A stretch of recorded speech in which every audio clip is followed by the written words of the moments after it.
ആസിഫേക്ക് എങ്ങനെ ഒരു ഗംഭീര വിജയമായിരുന്നു അല്ലേ?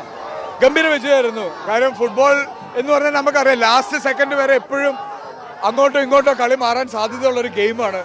അപ്പോൾ ലാസ്റ്റ് മിനിറ്റ് വരെ നമ്മൾ എനിക്ക് തോന്നുന്നു ടുവേർഡ്സ് എൻഡ് ആയപ്പോൾ ഓപ്പോസിറ്റ് സൈഡിൽ തന്നെയായിരുന്നു ബോൾ. കുറച്ച് ടെൻഷൻ ഉണ്ടായിരുന്നു. പക്ഷേ ഈ ഓഡിയൻസിന് എങ്ങനെയാണ്, ഇവരോടാണ്, ഈ കാണികളോടാണ് ഒരു പക്ഷേ കണ്ണൂർ വാരിയേഴ്സ് ഫുട്ബോളിനോടുള്ള മലയാളിയുടെ സ്നേഹം. കണ്ണൂർ, ഇതാണ് ഫുട്ബോളിനോടുള്ള മലയാളിയുടെ സ്നേഹം. അപ്പം എനിക്ക് ഇത് അവിശ്വസനീയമാണ്. ശരിക്കും ഒരു സെക്കൻഡ് സീസണാണ് ഇത് സൂപ്പർ ലീഗിന്റെ. SLK തുടങ്ങിയിട്ട് രണ്ടാമത്തെ സീസണാണ്. രണ്ടാമത്തെ സീസണിൽ ഒരു ഗെയിമിന്റെ ഫാൻ ഫോളോയിങ് ആണ് ഈ കാണുന്നത്.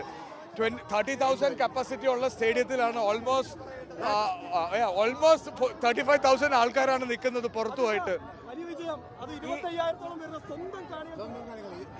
അതെ, ഒരു വിജയം എന്ന് പറഞ്ഞാൽ ശരിക്കും നമുക്ക് ഏറ്റവും ടെൻഷൻ ഉണ്ടായിരുന്നു.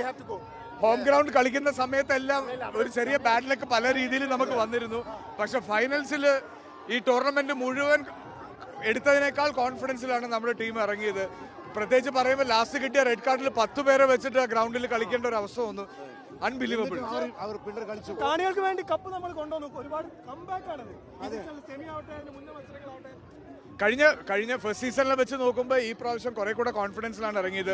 സെമി ഫൈനൽസ് ആണ് ഏറ്റവും കൂടുതൽ കോൺഫിഡൻസ് എന്ന കാര്യം ഞാൻ പേഴ്സണലി കാണുന്ന വൺ ഓഫ് ദ ബെസ്റ്റ് ടീമാണ് കാലിക്കറ്റ്. അപ്പോൾ കാലിക്കറ്റിനുമായിട്ട് ഒരു കളി ജയിക്കാൻ പറ്റിയെങ്കിൽ ഫൈനൽസിൽ എനിക്ക് ഇത്രയും ടെൻഷൻ ഉണ്ടായില്ല. പക്ഷെ എനിക്ക് എൻ്റെ actually finals was semi finals. നമ്മൾ ഈ പയ്യാമ്പലത്തെ ടീം പ്രഖ്യാപിക്കുമ്പോൾ വരിക ജയിക വാഴുക എന്ന് പറഞ്ഞ് വന്നവരാണ് ഇപ്പോൾ വാഴുന്നവരായി മാറിയിരിക്കുന്നു. അത് തന്നെ, വരിക ചെയ്യുക